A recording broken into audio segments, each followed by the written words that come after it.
Magandang araw, Sebis. Tara, samahan niyo naman ako magsipag-sipagan. Ako lang ba, mga mi, yung tipong sa gabi pa lang iniisip na yung mga gagawin kinabukasan? I mean, ako pala yung tipong iisipin ko na kung anong mga gagawin ko sa susunod na mga araw hanggang sa bukas. Bukas na lang to, bukas na lang yan hanggang sa hindi ko pa magawa, kakabukas ko.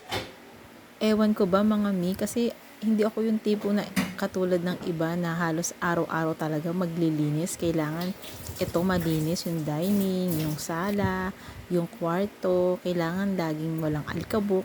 Hindi ako yung tipong ganun. Alam niyo yun, mas gugustuhin ko pang pumasok na lang araw-araw sa opisina para aircon. Pero syempre ngayon, di na ako office girl. Dito na ako sa bahay at may maliit na tindahan. Siguro mas gustuhin ko na lang magtinda kaysa maglinis ng bahay. Kaso wala na tayong choice. Kaya kailangan natin maglinis at maglinis pa rin. So ngayon, naisip ko na i-dining reset tong aming dining table. Kasi parang mas maganda kung pahaba siya para mas maluwag. So, iuusog natin to. Siyempre, bago natin iusog, kailangan natin maglinis ng mga alikabok. Ayan, punasan ng lamesa.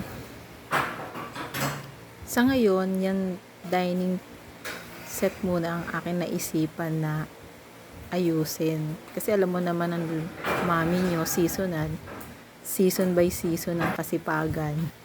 Siyempre, para masabing masipag tayo, kailangan punasan lahat, buong lamesa, mula sa ilalim hanggang sa ibabaw, kailangan yan malinis. Para pag inayos natin, walang alikabok. Sobrang dami ng alikabok nito, pati itong frame na to. Inalis ko na din at pinunasan. Sa totoo lang, mga mi, hindi naman mahirap linisin tong bahay namin kasi wala namang masyadong gamit. Saktong dining set lang, sala set, tapos TV, tapos kitchen, tapos wala na. Ayoko kasi na maraming masyadong gamit. Alam niyo yun, yung maraming pupunasan, maraming aalisin para punasan ng mga agyo-agyo. Ayoko ng ganun. Gusto ko yung sakto lang, yung tamang gamit lang. Kayo ba, sa bahay nyo, ano bang mas prefer nyo? Yung maraming abubot o yung saktong maluwag lang? Kasi ako gusto ko yung maluwag lang yung wala nang masyadong maraming abubot. Pinunasan ko na rin tong ilaw namin. Baka magtaka kayo, bakit isang bumbilya lang yan? Sinadya ko talagang isang bumbilya lang yan kasi sa sobrang init ngayon.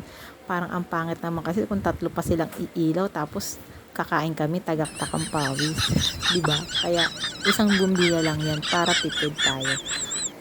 Kinakabit ko naman ulit yung dalawang bumbilya niyan pag halimbawa merong event, may mga bisita, yan. Pinapailawan ko ulit yan. Ito nga palang map namin, pwede ito sa wall, pwede rin sa floor. Kaya ayan, tignan nyo, sobrang useful niya.